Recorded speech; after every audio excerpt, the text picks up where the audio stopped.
మిత్రమా, ఈసారి మళ్ళీ నువ్వు వెళ్తున్నప్పుడు మాకు చెప్పు, నీ గుర్రం తోక పట్టుకుని మేము వచ్చేస్తాం. పిలిచింది రంగడిని. సకల వేదాల సారమే ఈ భగవద్గీత. దీన్ని పారాయణం చేస్తే పరమానందాన్ని ప్రసాదిస్తుంది, ఆచరిస్తే అన్ని సమస్యలను పరిష్కరిస్తుంది. ముందు ఊళ్ళో మీ సుపుత్రుల వారు సృష్టిస్తున్న సమస్యల్ని ఎలా పరిష్కరిస్తారో చెప్పండి. పరిష్కారం నేను చెబుతా. మీ ఇల్లుందా? మీ ఇంటికి ఎదరా బదరా అటు ఇటు వేరే ఇళ్లున్నాయా? ఆ ఇళ్లలో ఆడపిల్లలు ఉంటారా? వాళ్ళకి పెళ్లిళ్ళు కావాలా? అలా కావాలంటే మీ వాడికి బుద్ధి చెప్పి హద్దుల్లో పెట్టండి, లేదా ఈ ఊళ్ళో పిండం పెట్టడానికి ఓ పిచ్చికాయకు కూడా మిగలదు. అన్నయ్య, ఊళ్ళో వాళ్ళందరూ పెదనాన్నకు నీ మీద చాడని చెప్తున్నారు. తాతయ్యకు నీ మీద చాలా కోపం వచ్చేసింది. పదమా అయ్యా, దాక్కుందాం. మనం ఎందుకు దాక్కోవాలి? మనం దొంగలం కాము, దొరలం. రంగా, మావయ్య గారి నీ మీద నిప్పులు కక్కుతున్నారు. ఎప్పుడు ఏం జరుగుతుందోనని ఒకటే భయంగా ఉంది.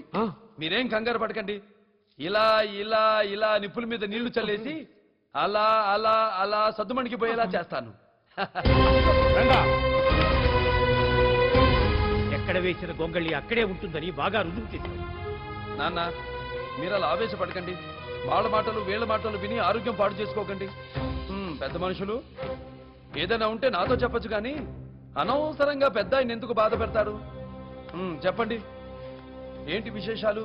విశేషాలా? మేం చెప్పాలా? ముందు మా అమ్మాయిలందరికీ ఏం చేతబడి చేస్తున్నావో అది చెప్పు. వాళ్ళందరినీ నీ చుట్టూ ఎందుకు తిప్పుకుంటున్నావో ముందు ఆ విషయం చెప్పు. మావాడేం చెడగొట్టలేదు, మీ అమ్మాయిలే వచ్చి మా అబ్బాయిని చెడగొట్టారు. చూడండి, ముందు మీ ఇళ్ళకెళ్ళి మీ అమ్మాయిల వెనక నేను తిరుగుతున్నానా, నా వెనకాల మీ అమ్మాయిలు పడుతున్నారా అది కనుక్కోండి.